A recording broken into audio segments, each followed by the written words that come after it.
Good afternoon and welcome to the Future of Finance. Today we will discuss whatever happened to blockchain in the bond market. I shall now hand you over to Dominic Hobson and the panel. Thank you.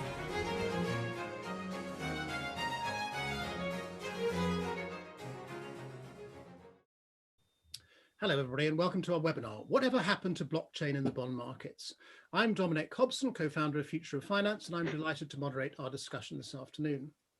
Now, the bond markets are very large. According to SIFMA, the value of bonds outstanding globally was nearly $16 trillion in 2019, and the pandemic has doubtless increased that number still further. But like another large market, trade finance, they have acquired a reputation for operational inefficiency. The IT and operations costs of banks active in the capital markets has been estimated to cost $100 to $150 billion a year.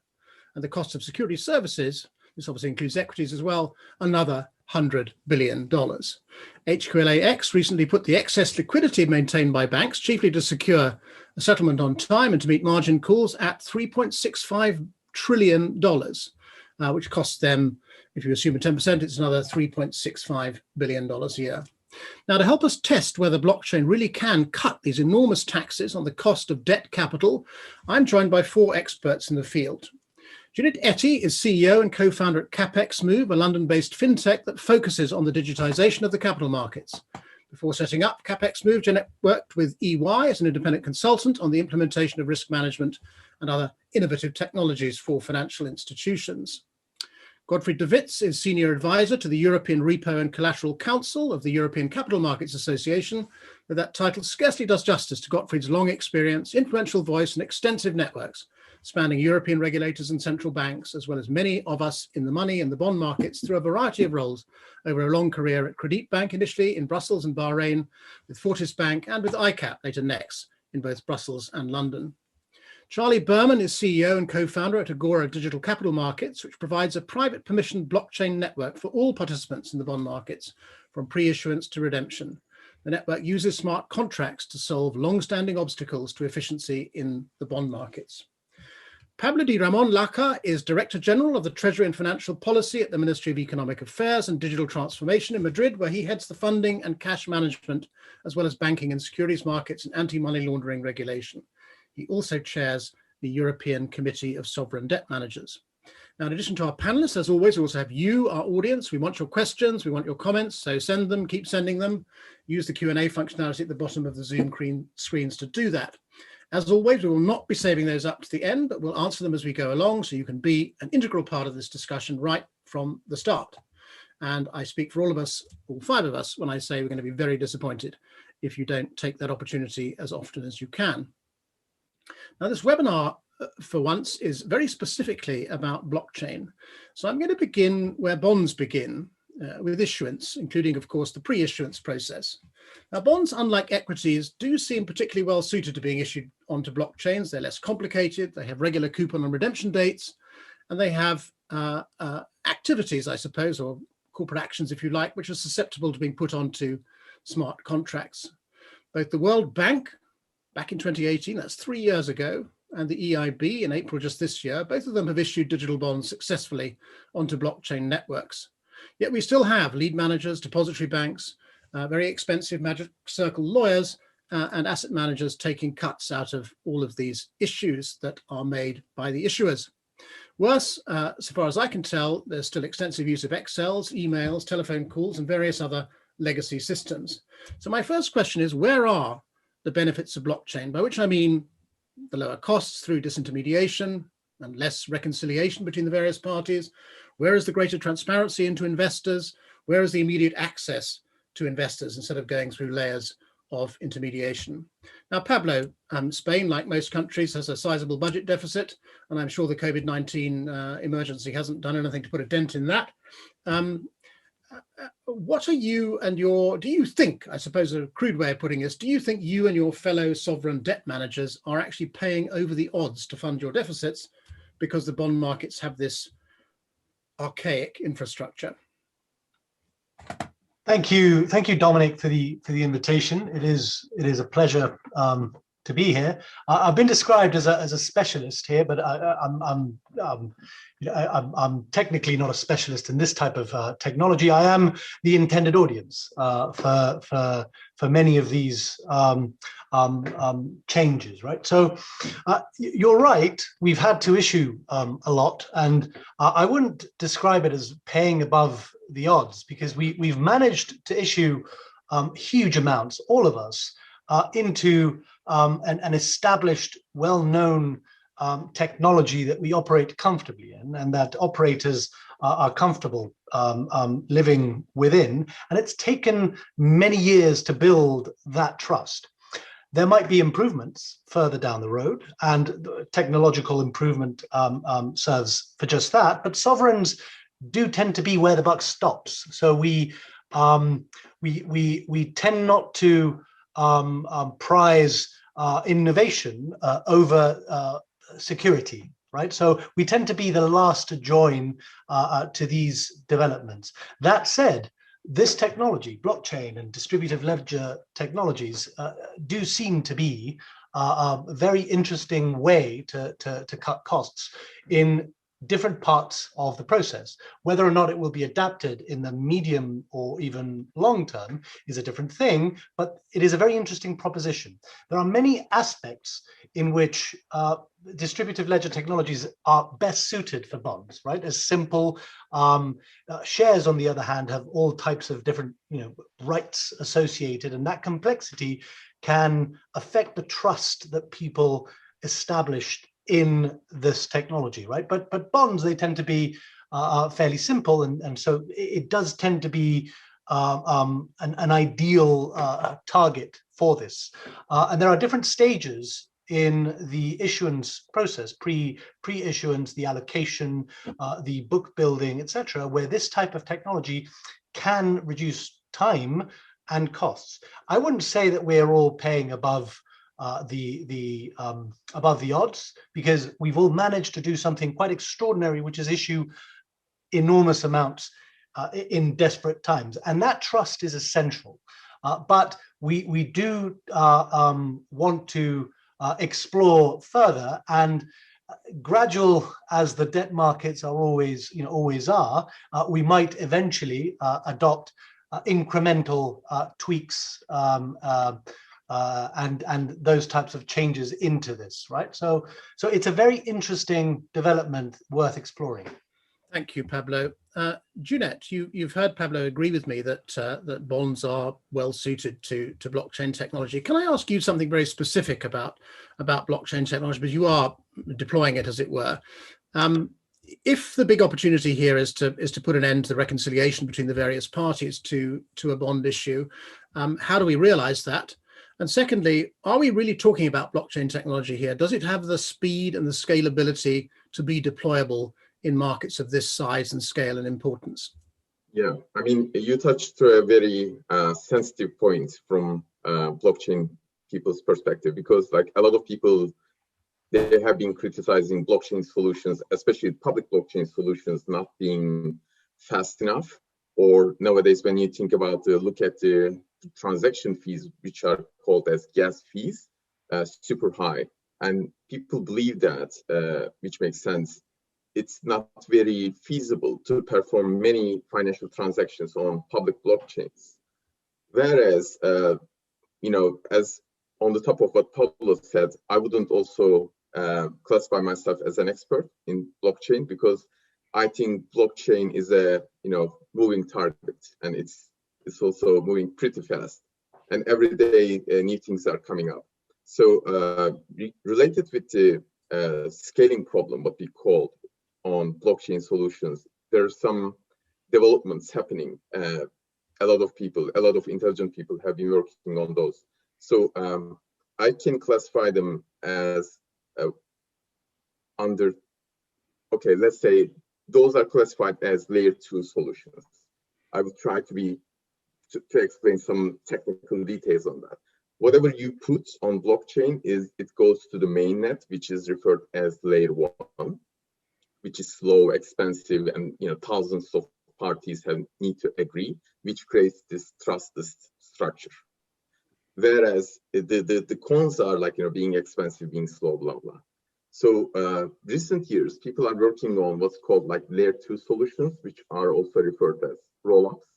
So what they do is they take, a lot of transactions together, and instead of posting them to the mainnet, which is a public blockchain, they package it, they almost compress it, and post a smaller version of it to the public blockchain. So there are two promising works on that end, which are referred as optimistic rollups and zero knowledge rollups. I wouldn't get into those details, but the thing I would like to say is the blockchain solutions in the upcoming years will become much, much faster. And also these solutions will have certain components around like data privacy as well. And hopefully in the upcoming years, we will be mitigating those concerns as well. Mm-hmm. So you're really saying, Cunyet, that blockchain technology isn't quite ready yet. Now, Charlie, I'm sure you likewise are working with blockchain technology. I know you're very hot on definitions. We've already heard about layer 1 and layer 2 and zero knowledge proofs and all sorts of things. It is an area in which there's lots of jargon. But can you bring us back down to earth? Is there is the bond market a place which is dominated by the use of emails and I'm sure it doesn't use telexes anymore, but is the technology and the systems out of date? And was I right to say that we've had these supranational issues take place? Why haven't we seen a flood of subsequent issues follow their proof of the concept? There are so many very complicated subjects that have already been touched upon here. Can I just make a couple of remarks about what's already been said? One of which is that the first thing we need to do is for a proper education for people to understand what we're all talking about. And I think there probably already are people on this call and certainly outside who are confused. And when we talk about blockchain covers a very, very broad suite of technologies in the way that it's used, and they're not all the same. And I think it would be fairly pointless for us to go into a deep technical discussion on the differences between public open blockchains and private network confidential permissioned ones, which is the end of the market that we're focused on, because I simply don't think we have time and we'll probably lose our audience in getting that. But let's just say that the lack of a clear taxonomy and actually some deliberate obfuscation about what people mean is not helpful in terms of furthering this. So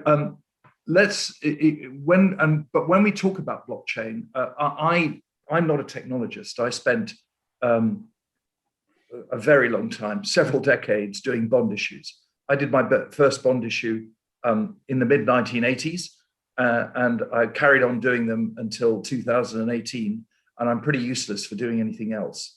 But what I do know is about how bond markets function, particularly how primary markets function, how secondary markets function. And the reason I'm doing what I am today, which is I don't bring huge technology skills, I will never write a line of code in my life, is because after several decades doing this, a deep dissatisfaction as I was leaving banking, that really we haven't changed fundamentally any of the processes for the last 25 to 30 years. There have been certain technologies which have come in, but fundamentally, we still communicate with voice, which will always have to continue. That's a necessary and very important part of processes, and I would hate to see anything reducing that. In fact, I would like what we're doing, I want to see more of that. What I do want to get rid of are multiple emails containing Excel spreadsheets, Word documents, PDFs with multiple versions, all of which need to be reconciled, and then processes downstream with a bond where we perpetuate a mass of checking and reconciliation even when people don't make mistakes, we have a massive embedded cost. So when you talk about, and I'll make a point, I think sovereigns pay very, very modest fees for the capital raise. Pablo and his ilk are extremely good at extracting the most value for their respective taxpayers, and that is a skill honed over years. So the costs are not fees of intermediaries, I think is the way you described it. It is the embedded fixed cost of managing processes, which is a burden on the entire system, and the errors. And I think Godfried's going to talk about CSDR at some point. The regulation, the price of failure in processes is very, very, very high, not only in terms of failed transactions, but also in terms of sanctions imposed by the regulators. So we all need to do this better. And the technologies which are emerging, which get lumped together in the term blockchain, are already going to be very, very helpful in improving this. But I think it is one final point, and I know I've spoken for ages. You mentioned HQALX at the beginning, Dominic. I think there is a fantastic example of the way the market will develop, which is you have an application of a private network DLT working in tandem with existing institutions and processes. It's a collaboration. This is not about disintermediation. This is not about throwing away the old and replacing with something new. It is about making meaningful changes to the way things get done in order that we all benefit. And that's the way I would like people to think of the introduction of these new technologies. Apologies for my long answer. Yeah, we've got some very interesting questions coming in from Andrea Tranquillini and Greg Chu, and Andrea in particular. Pablo, you should look at that because I think it's a great segue into something I want to discuss. But Charlie, contrary to what you think, we have a very sophisticated audience who is very engaged with what you're saying. And I'll read a couple of comments to you. One is from Andrea Tranquillini, who, as many of you will know, is actually running a blockchain-based CSD. He says to you, Charlie, are we saying that dealers are more reticent to change and still require voice dealing instead of proper technologically based trading? So this is a mild attack on your conservatism there. Greg Chu says, talking about second layer solutions, these amount to layering centralized trusted entities, very often are not suited to nor regulated for that purpose. Why should the incumbent operating system adapt to utilize a system of marginal utility that in truth merely works to rearrange the centralized interests? So there are two different attacks on the sort of softly approach to revolutionizing the bond markets. What's your reaction to those two observations, Charlie? Very simply, I was referring to not to voice broking and secondary markets, which are largely, much of that's gone anyway. I was talking to about primary markets and the incredibly important interaction between someone like Pablo and his team and the various investment banks that advise and provide advice. Decisions have to be made, and they're best discussed on the phone or in conference calls with accurate data to support those conversations. And so that's what the sort of voice I'm referring to. In relation to Greg's questions, I think this goes to the heart of what sort of a blockchain is one talking about. Permissionless open blockchains were the source of much of this. They're brilliant for managing peer-to-peer anonymous networks. For example, in the crypto world, I personally don't believe they're terribly helpful in being used in businesses whereby you require knowledge of everybody you're dealing with, where there are enormous regulations and where you require a known network of counterparties. And that's why we're using R3's Corda in a confidential permissioned environment, because we're trying to bring change and improvement to a very complicated existing system which involves counterparties established over decades who you cannot simply sweep away overnight. And people that say that investment banks are going to disappear, or that the ICSDs are going to be replaced overnight, or custodians and IPAs. We're talking about markets measured in trillions, tens of trillions, where trust and transparency are terribly important. I'm afraid some of the suggested solutions simply don't reflect the realities of those markets. Another, and if I may, sorry, there's to reply to Andrea Tranquillini's question. No, governments. I don't think governments are ready to support digital issuance in the relatively short term. We are, as I said, where the buck stops. We fund billions, in total trillions, and we're the ones who pay for healthcare and education. And we need to tap into established, very, very large markets. We are not the institutions to experiment. It took us 12 years to issue our first linker, inflation-linked bond, and that was using the same infrastructure as everyone else. And we will have taken 14 years by September to issue our first green bond. We need to be very, very sure of what we're doing before we do it, because we need to do it structurally. And it needs to be a change that is established in stone, because we are the government.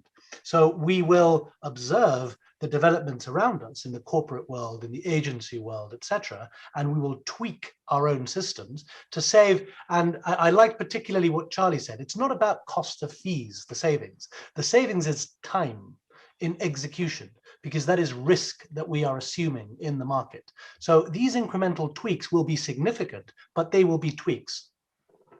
Okay. Greg Chu is fully engaged in our discussion. He's pointed out zero coupon bonds are quite easy to issue onto a permissionless blockchain, but once you start getting, nothing happens between issue and redemption really. But once you get into conventional bonds, it gets very difficult. He, like you, Charlie, is concerned about how we define a distributed ledger. He thinks that permissionless systems are not useful. And he points out, of course, that R3, like a lot of people think, isn't really a DLT. It's just a distributed database between a siloed group of users. But anyway, I think we should move away from these almost religious questions. And Andrea asked, as I pointed out, he runs a blockchain-based CSD, and as you pointed out, Charlie, it's often said that CSDs are the most likely victims of being disintermediated in a blockchain universe. And if that is the case, and I think you said you don't think it is, what useful functions can they fulfill? Should they become? We often hear they should become governors or gatekeepers to permission networks. They should provide private key custody services. They should do transaction validation. They should start maybe even auditing or even correcting errors in smart contracts and so on. Charlie, I think I'm right to say you're a believer that CSDs and ICSDs have a crucial role to play going forward, but will it be different from what they do today as this technology evolves? And I think we're all agreeing it does evolve. Sorry, I've already spoken rather up, but I'm happy to look. I think whether it's an ICSD or a custodian IPA, sometimes when people talk about these markets, one gets the impression that all of these institutions are sitting there like King Canute, not doing anything and hoping the tide doesn't rise. This is simply not the case. Every organization on the planet is thinking about what digital transformation means. Some are very advanced in that thinking, some are not. Those that don't have a plan will, in Darwinian fashion, probably become extinct because they will simply get left behind. But the vast majority of organizations do have some form of plan, and they will move. And the idea that these incredibly important infrastructures are not doing things. DTCC, for example, is famously and very publicly already published analysis and reports about what it's doing both in equities and private placements. You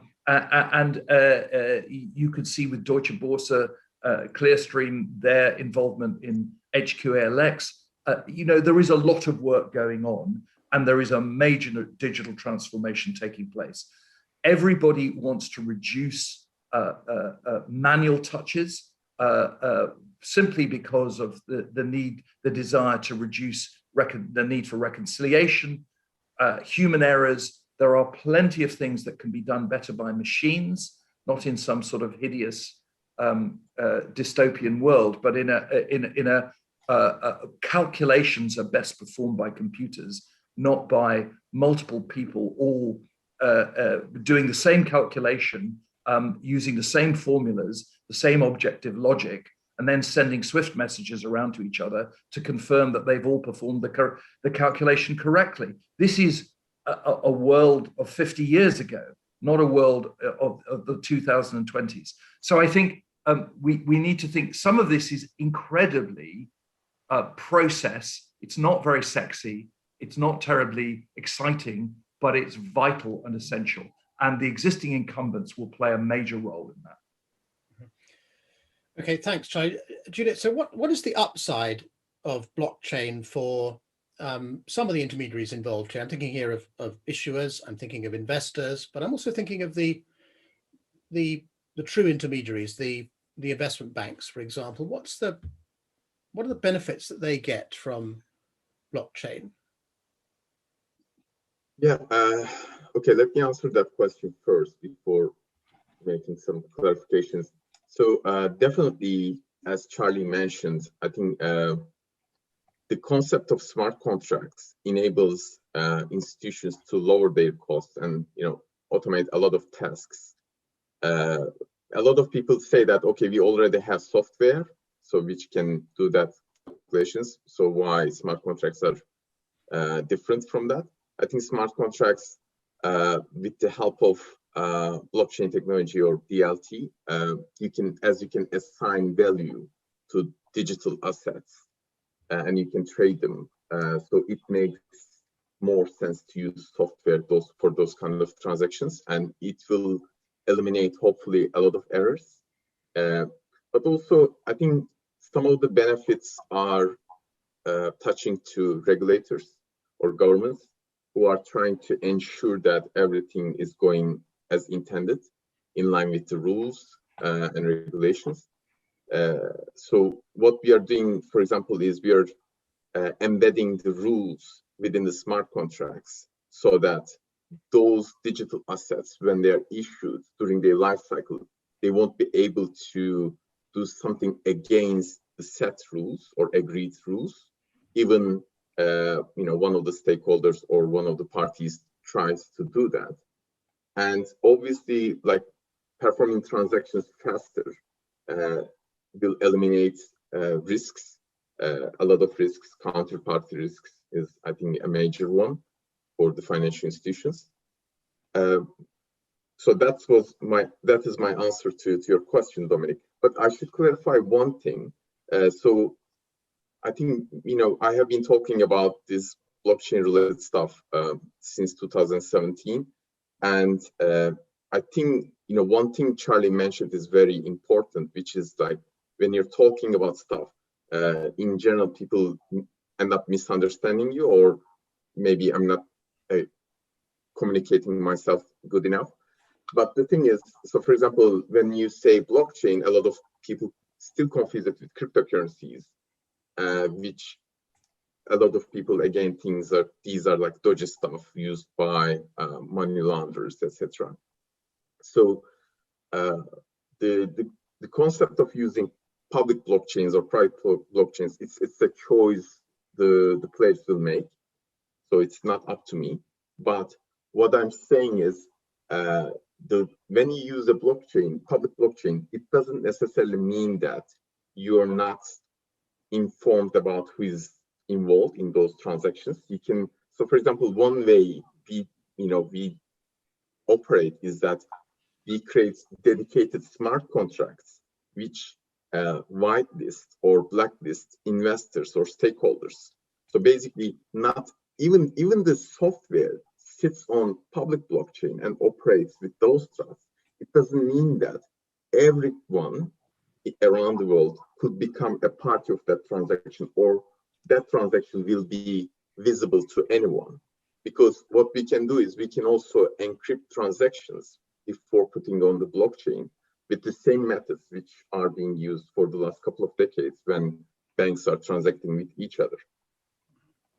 Thanks, Cunyet. Now, we're halfway through our allotted timescale, so I'd like, and you've been very patient, Godfried. I'd like to bring you in to talk a little bit about trading. We're in a marketplace where voice trading has been declining relative to electronic trading, to the point Andrea raised. Primary dealers are shrinking in number. CCPs are being increasingly used, mainly because they offer the benefit of netting. What do you have a view on whether blockchain can improve on the way things are evolving or accelerate the way things are evolving? Or is it kind of irrelevant to what's happening right now because it's not sufficiently mature? Okay, the first thing I want to say is that we work on legacy systems, right? Particularly in the banking sector, and all focus has been on the trading, not on the post-trading, right? So I was member of the Giovannini Group more than 25 years now, and we haven't actually moved very far. We did an EPTF work with the Commission a few years ago to take stock at the time of the Commission then to where have we gone. And so, as happens in those official circles, we have done a very good job. We cut many trees to print a lot of paper. We merged barriers together, so we had less barriers. And I came up as the disruptor, as always. But there are new barriers, intraday liquidity, for instance. So the things haven't changed, and I agree with Pablo. Those things go very, very slow because you've got to be sure what you're going to do, right? So I do think the digitalization, whatever you want to call it, bring benefits, but we haven't been able to apply them in a practical way to actually what happens once you issue a bond. And so the role of CSDs was explained there.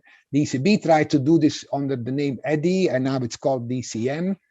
Primary issuance, can we harmonize this better? And there was huge opposition, not only from certain member states, but also from the primary dealers and also the banks who are involved in this, right? And it's all about, and I bring this a very broad statement, commercial and national protectionism interests, right? And that hasn't gone away at all. And we see this in the new legislation. There's always different opinions, which is good.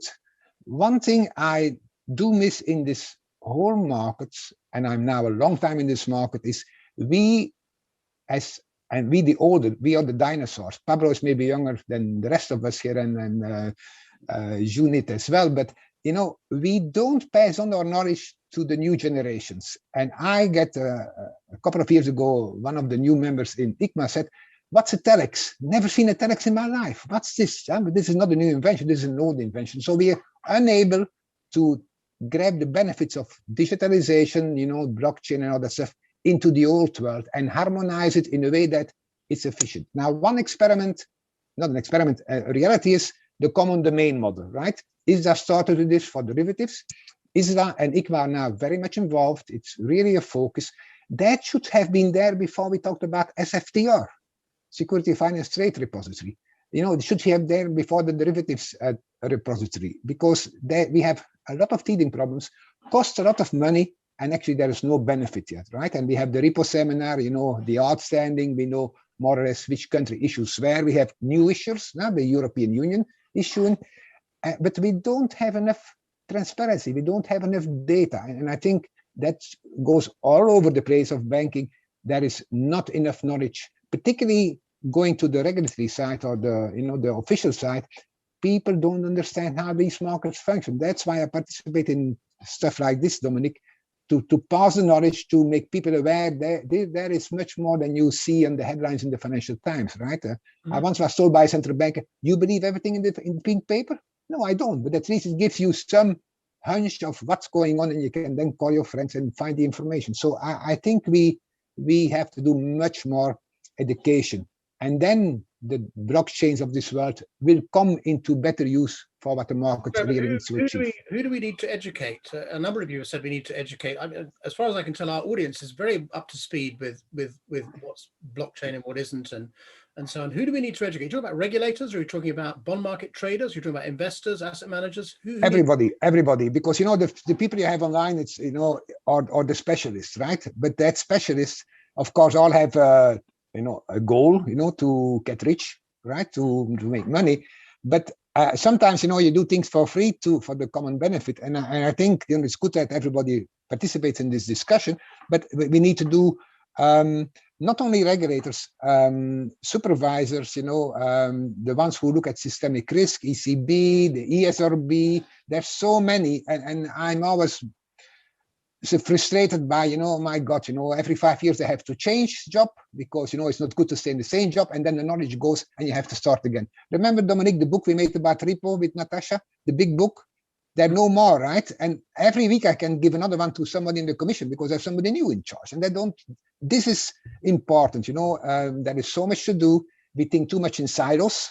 We should think much more horizontal, because primary issuance is influenced by secondary market, repo market, security lending market, all those, CSDR, SFTR, there's many acronyms. This is the problem. We're going to come to CSDR in a minute, but could you just talk us through a little bit about the impact of blockchain on the repo market, the securities financing side? People often forget that this is a major driver of liquidity in the bond markets. We've touched on HQLAX, which is looking to tokenize things so collateral can be moved more efficiently. I might say Greg Chu says, what does HQLX actually achieve? It's really just a bit of window dressing, so users can say they're doing blockchain to their stakeholders, but a harsh judgment on it there. But theoretically, if you start to tokenize assets and new asset classes, they become available as collateral, don't they? So this could broaden the range of acceptable collateral, even to get central bank money, let alone commercial bank money, let alone what you could do in tri-party. So are you excited about the impact of blockchain networks on the repo markets or not? I think it's a very good initiative. I know Guido very well, of course. I won't say anything bad about HQLX, but it's a beginning, right? It's only for banks to banks. It's only for government bonds. This has a long way to go. And I think there are some benefits because moving collateral from A to B to C doesn't work, right? We had a major problem with an ATS recently. We discussed this yesterday in the ERCC, and nobody understands what happened, but it's not really the ATSs. And thanks goodness we had a voice broker who picked up the slack, right? It was 2-3 days, because otherwise we would not have been able to finance Spanish government debt or corporate debt or anything. So we don't really understand enough, I mean, on a very broad way now, how everything is mixing together. And so, yes, HQLA is one way forward, but there'll be many, many more ways. And we have to experiment. Sandbox, the DMOs are doing something like a sandbox now. And I always thought, is it like my children playing in sand and then the cats piss and everything goes, underwater? I think we have to be very careful how we do this. And so it will take a long time, like Alberto said. Unfortunately, Alberto's not here anymore. But, this should happen in 3 years, and in 30 years, it still will not have happened, right? We need to be very careful, Pablo, not to disrupt the market. And we have to be aware of that this digitalization is not the end game. It's the beginning of an evolution that will take many, many years before we get there. Mm-hmm. Andrea says, I totally agree with Godfried. There's a huge opposition to change. The biggest players need to be willing to set the pace of change. Now, you've mentioned CSDR, and a number of ICMA papers have launched pretty explicit attacks on the mandatory buy-in regime in particular, as likely to cause a widening of spreads, loss of liquidity, higher cost of capital for people. And we've seen a commission review of CSDR came out, I think, yesterday. It had a majority of the respondents saying that the mandatory buy-ins are totally disproportionate. It will, as I say, decrease liquidity, increase costs, and so on, undermine hedging. And it says that if the buy-in regime was enforced in the spring of last year, when COVID-19 came along, the world would have collapsed. The impact of the market would have been far, far worse. So I read the commission document to say, actually, they're going to take a good long look at this. They might move towards voluntary rather than mandatory buy-ins. There is a minority, they report there, who's still in favor of of moving to a mandatory regime. But the Commission's going to review this, and the Parliament is also saying they'd like to review it, particularly in the light of Brexit. Perhaps a bit concerned that either Switzerland or the UK might become a home for business which is not affected by CSDR. I'm not really sure what I'm asking here, but what do you think is going to happen? Are we going to get mandatory buy-ins or not? No, and yes. Okay. Because if you talk to, and Pablo can maybe respond to that from the official sector, it's seen as a necessary evil, because there is things happened, particularly in the sovereign debt crisis, that Pablo's predecessor was very clear about it. We don't want speculators to ruin our government bond financing, right?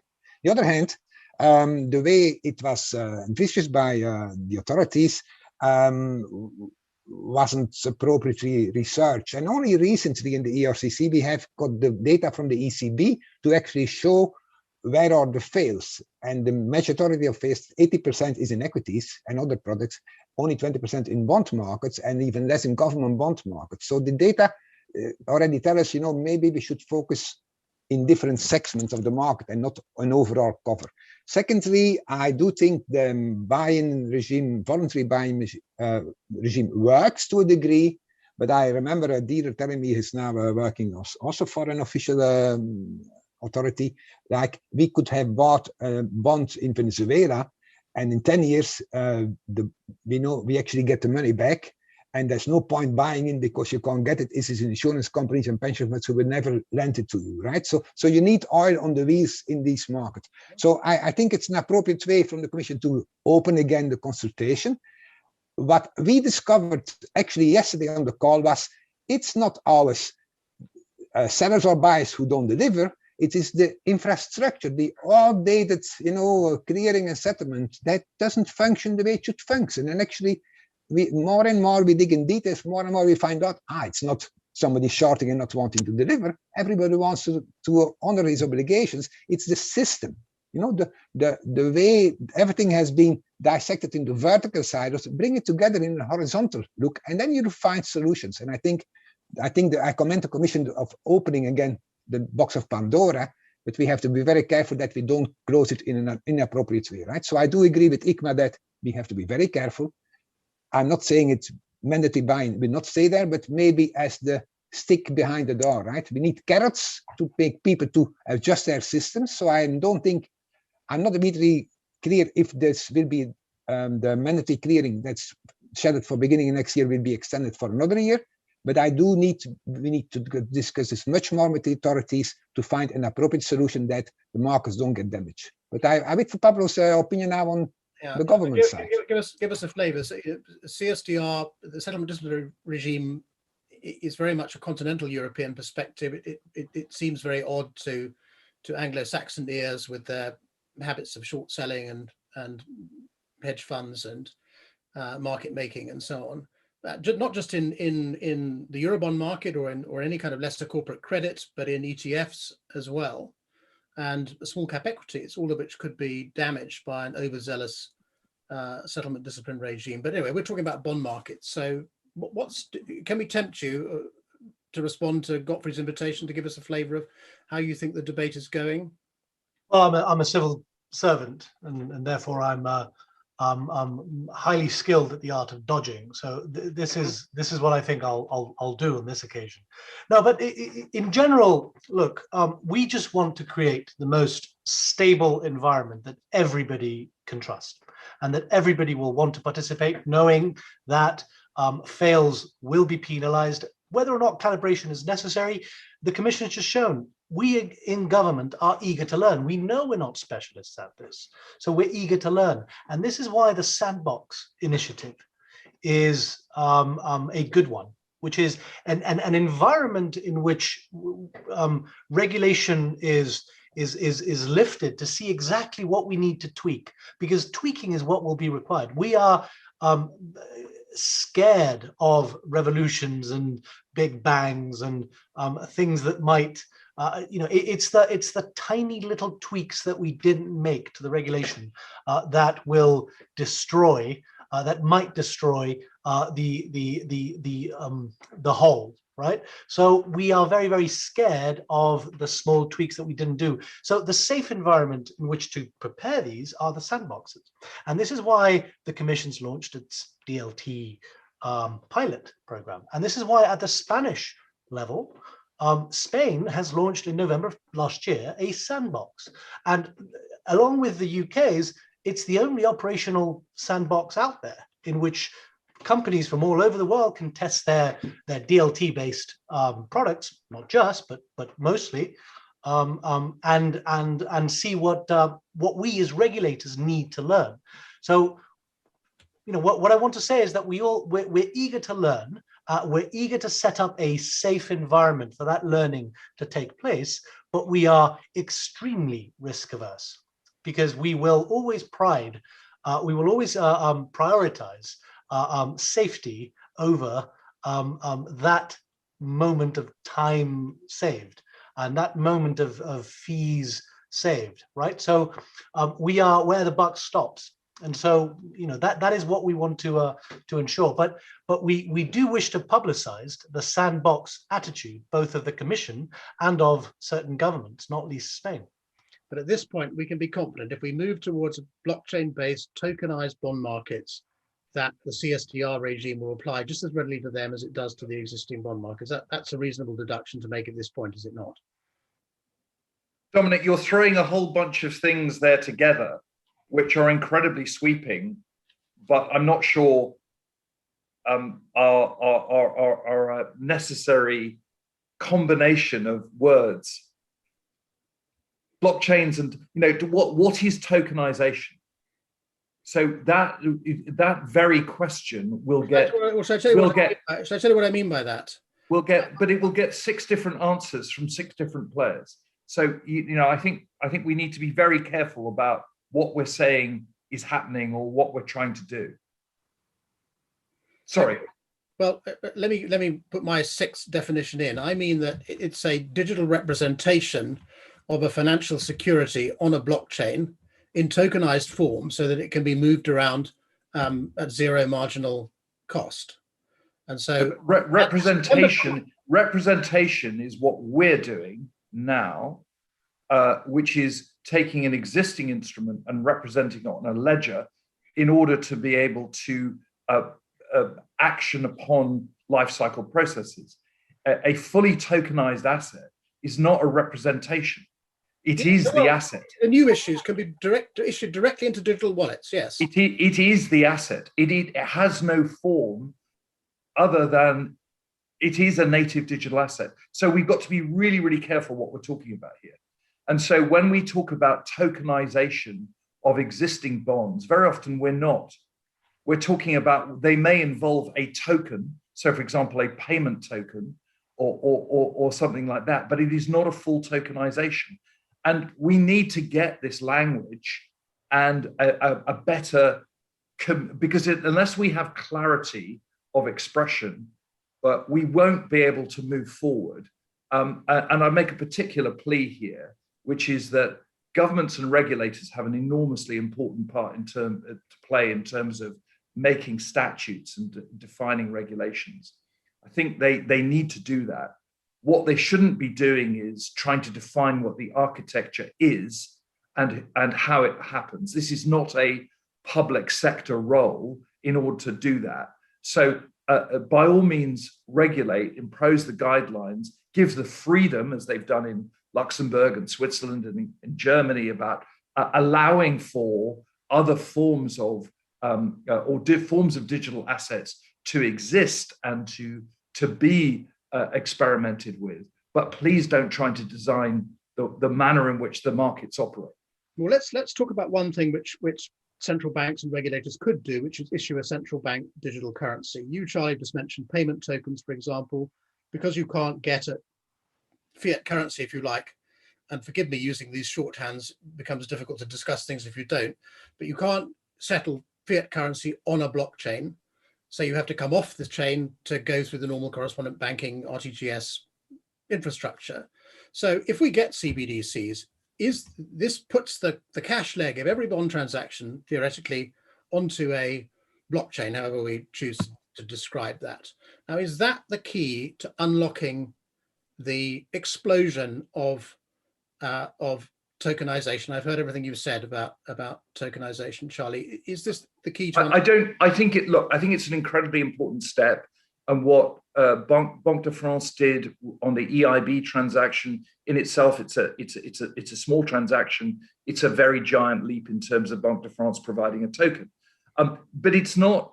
There are to go to Pablo's point, there are so many incremental pieces of the puzzle that need to be solved. I often say when describing what's happening is we're laying new tracks and rails on a very long journey, which currently in our world anyway, will run the existing rolling stock. So the same carriages and engines that we use today run on those rails. As soon as the new rolling stock and the new engines, twice as fast, 3 times as comfortable, whatever, are ready, they will be able to run on those tracks. But we need to lay those now. So CBDC, central bank cash on ledger to fuel atomic settlement, and atomic settlement will have all sorts of benefits this is the simultaneous transfer of title and payment. When we get to that, we reduce counterparty risk, we reduce settlement risk intraday or T+5, all of this sort of stuff. So huge benefits will accrue to everybody. So the amount of capital required in the system will go down. But before we get to that, there are a ton of things that we can do, which we can introduce into the existing system. Is it true that atomic settlement gives you benefits? What happens to netting in that? Well, don't you have to pre-fund in order to achieve that? Doesn't it actually drive up your costs and your capital allocations? You have to have the money. Well, don't you want to know if somebody has the money before you trade with them?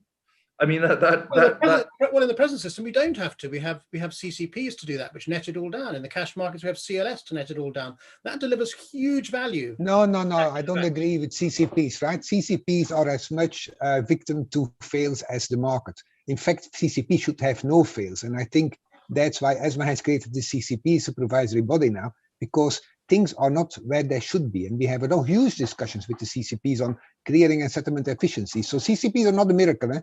CCPs are something invention by the G20 said, oh, this is the honeymoon. This is the end of the world.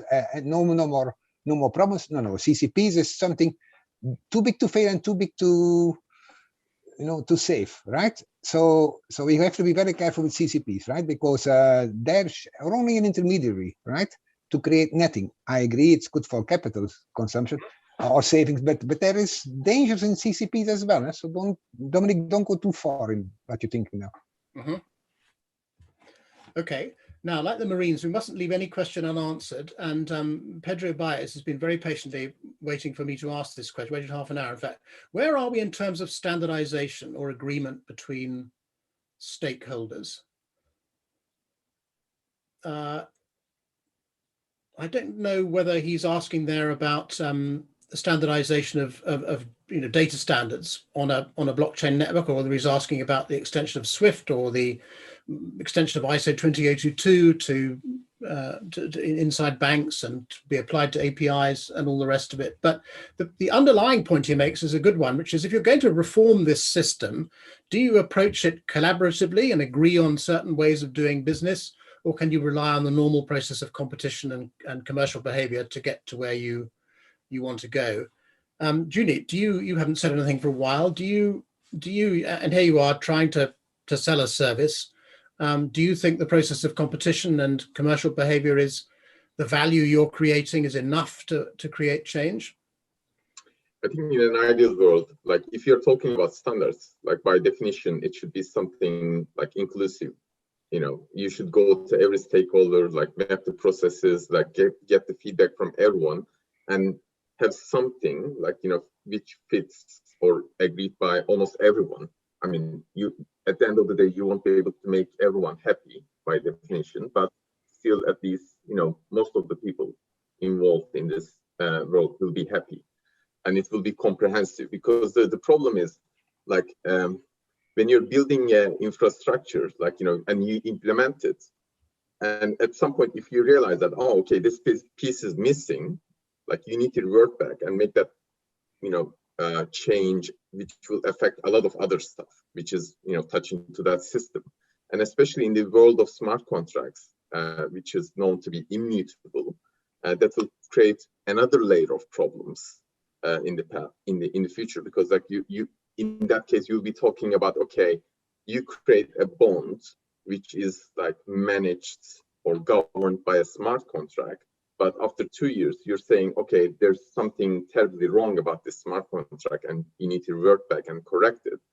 And it will have its own problems in the blockchain world. So, so in an ideal world, as I said, it should be, a collaborative effort. But in the real world, I think it will feel more like a competition. Mm-hmm. Now, we have slightly less than 5 minutes left, and we've had a question from a member of our audience, which is initially aimed at Charlie, but I think you might all have views on this. Where do you see the biggest opportunities for digitization and blockchain in capital markets over the next 10 years? In other words, where should fintechs, startups focus their efforts, and what should banks be doing? And I might just share with you an observation which Greg Chu made earlier on, which is that the major banks are facing this tidal wave of change. He draws a distinction between digitalization and digitization, and we're like surfers on this tidal wave. And the mistake we're all making, according to Greg, is that we think this is just a little wave, but in fact it's a massive one. And he doesn't think that either side, the blockchain advocates on one side or the incumbent operators on the other, understand what those changes mean.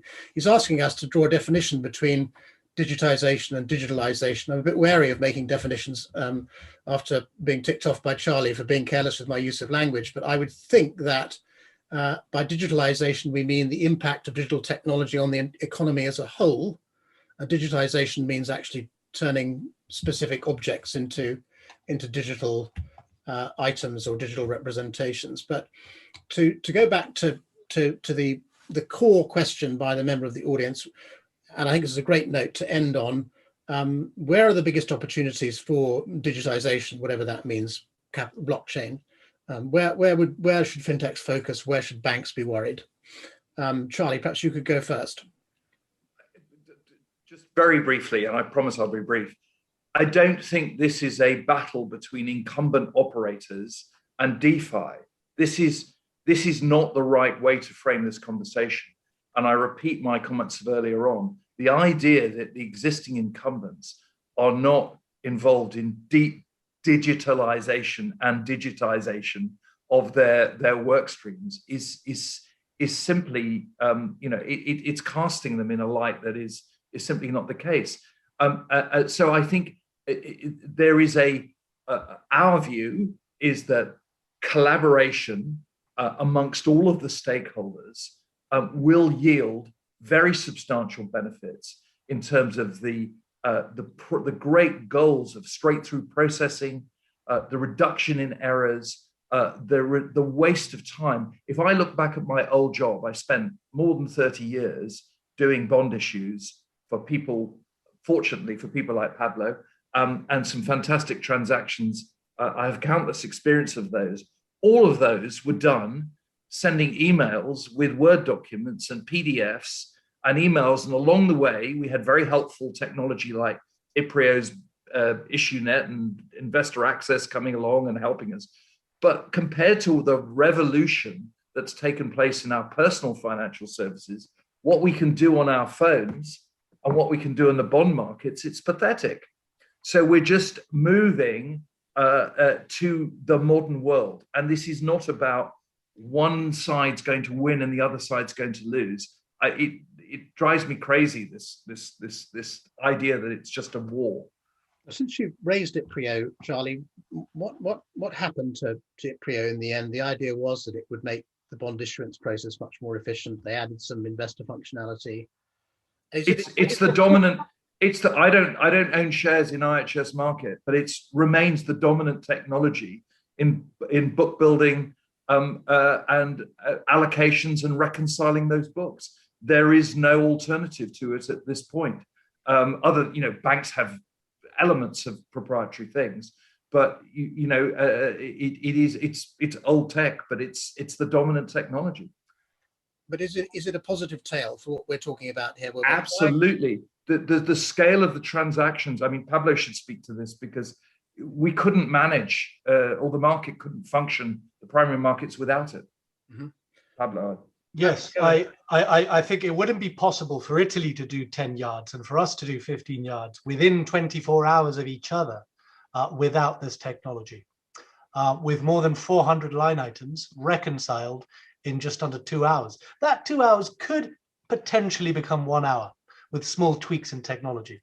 But the change has been huge. And back from the days in which the primary dealers used to send Excel spreadsheets, which we would have to print out and scan through to see if any allocation proposal was off, and then have a call to say, what's this about?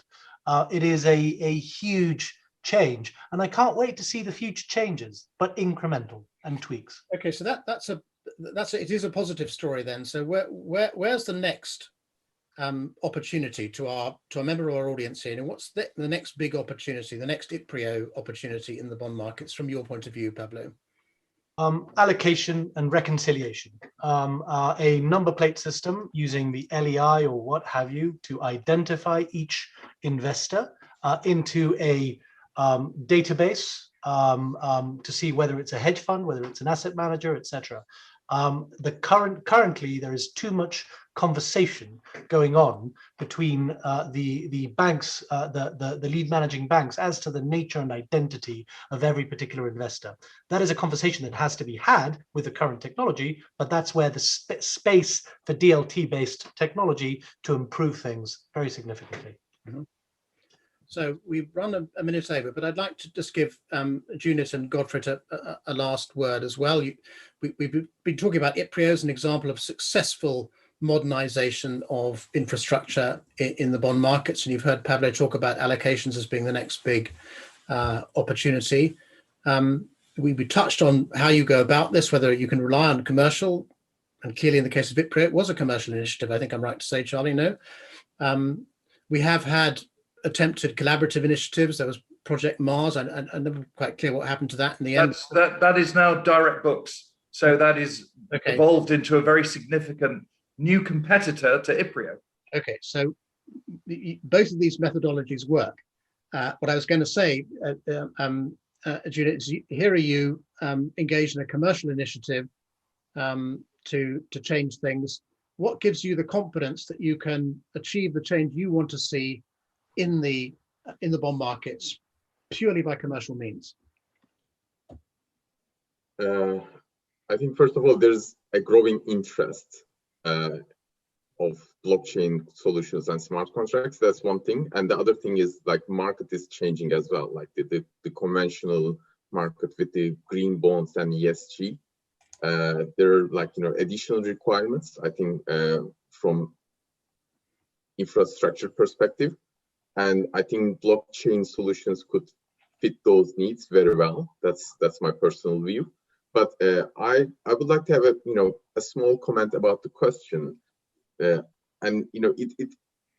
lot of people ask questions about how fintech companies compete against incumbents, how banks will change, blah blah.